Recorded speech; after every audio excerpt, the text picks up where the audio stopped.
কেয়ামতের ময়দানে গাছ নাই, ঘর নাই, বাড়ি নাই, পানি নাই, আহারে তামার জমিন এক হাত বা সোয়া হাত মাথার উপরে আমার মালিক সূর্য উগ্র করে ছাইরা দেবা।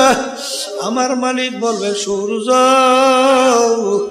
তোর ভিতরে যত তাপ সারো না পারমান বুঝো আমি মাওলা কেমন।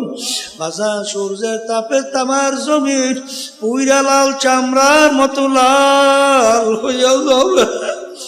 বাগুইলা জাগাল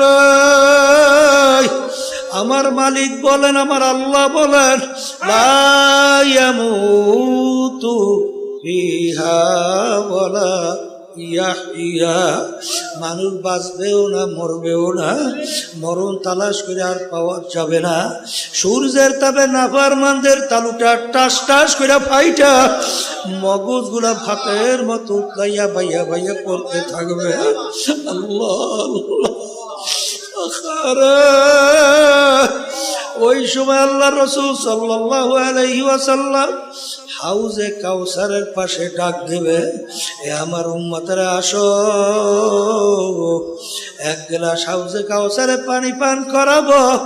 50,000 বছর সময়ের ভিতরে পিপাসা আর লাগবে না। হাজার হাজার কোটি মানুষ আল্লাহর হাবিবের হাউজের দিকে দৌড় মারবে। পথের ভিতরে কিছু বান্দা বান্দিদেরকে ফেরেশতারা টাইনা টাইনা ধইরা রাখবে, তারা গলা ফাটা চিৎকার মারবে, আল্লাহর রাসূল আপনি আমাদেরকে আসতে বলছেন, ফেরেশতারা আসতে দেয় না।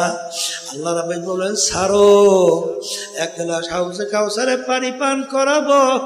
50,000 বছর সময়ের মধ্যে আর পানির পিপাসা লাগবে না। আল্লাহর ওলিদের ইতিহাস পড়লে দেখবেন সব সময় মালিকের কাছে দোয়া করতো, তাআত ফি কিতাআত হামজাতু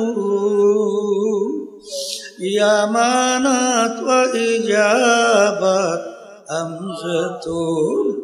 এ আমার দয়ার মালিক, তুমি যদি আমার উপরে দয়ার নজরে রহমতের নজরে না তাকাও, মালিক আমার কোনো উপায় নাই।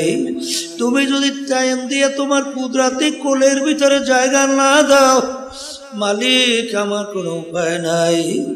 ইমাম গাজ্জালী রহমাতুল্লাহি আলাইহি লেখেন, বান্দা বান্দির ভিতরে মালিকের মধ্যে 500 বছরের রাস্তা আল্লাহ পর্দা আছে। 70,000 ভিতরে নূরের পর্দা, এক পর্দা পার হইতে 500 বছরের মতো সময় লাগবে।